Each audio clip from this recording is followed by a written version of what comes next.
for showing up at the bottom there. So yeah, plenty of money to be earned. And the games are starting, and Fabi does indeed start with 1c4. So that was from Gary. Not at all. English, Peter. Well, not really the English anymore, because Alireza declined. Yeah. But it's just that the English move order, we've been seeing a lot of the c4 knight f3 b3s, as well as the c4 knight f3 g3s. Those as well. Yeah, there's plenty. 1c4 doesn't really define the game. Yeah, No. It very much depends on what the opponent decides to do. And already we're seeing an interesting approach from Alireza, because I think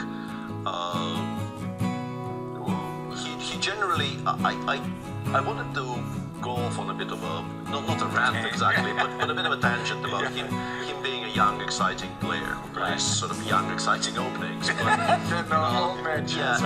then I got interrupted by happenings on the board, and then my second train of thought also got interrupted because he took on d5 with the pawn and not the knight. Exactly. When I saw the move order, and we should probably start actually showing what's happening, because well, we have the traditional Queen's Gambit decline with knight, bishop g5, and you were just about to mention that the modern approach the Semitarish is a very, very topical opening, and people have been playing quite a lot of it, and as per usual, much of the reason for the popularity of this line can be traced back to Vladimir Kramnik at some point starting to play it, as is with many other things in modern chess theory of the last 15 years or so.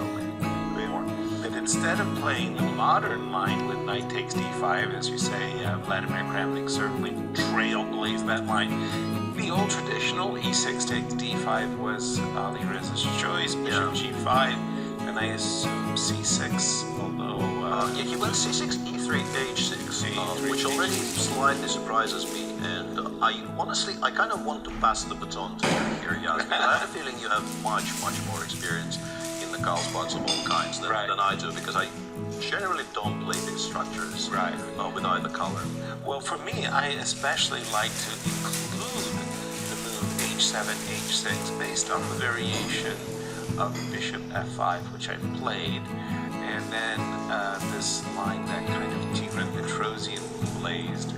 We get into this ending that was also featured actually in the American Cup, Sam Sevillain versus Wesley So.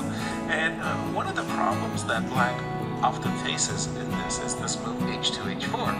And the idea is that at some point Black may play h6 or h5 in view of somehow the bishop getting trapped. So getting in the move h7, h6, in my view, is a real plus if your intention is to play this bishop f5. Which he hasn't. Which is kind of strange, because Artur Yusupov, to mention one name, if you're not going to play bishop f5, you're going to play bishop e7, then in Artur's world, you leave the pawn on e7 because of rook whiffs and the rest of it. Yeah, you really aren't supposed to soften up your kingside structure like this without a very specific reason. And yeah, it's a little bit mystifying to me exactly what Alireza is aiming for here.